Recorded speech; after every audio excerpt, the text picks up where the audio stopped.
memoriam Chuck Berry. Father of rock and roll, Chuck Berry has influenced music of all genres. While he recently passed, his legacy will not be forgotten.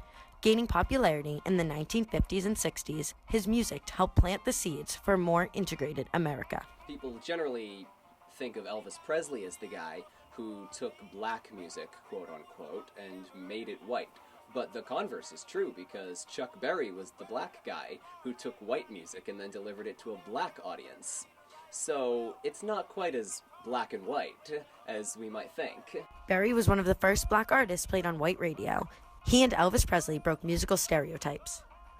A lot of it goes back to bringing the races together, and when people were able to identify, with that music, whether you were black or white, because it had that sound. Berry represents a turning point in American music style. His blues progression was the first of its kind and extends through today.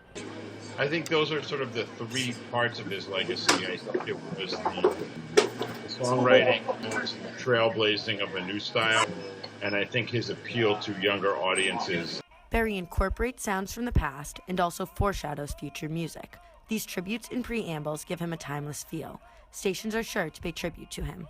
Boston's always had a rich rock and roll scene, so I would expect within the next couple of weeks, a lot of musicians are probably going to add some Chuck Berry tunes to their repertoire.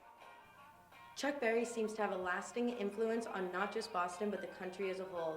From inside the House of Blues, standing in front of Chuck Berry's portion of their mural, I'm Sydney Zuckerman, signing out for EIV News.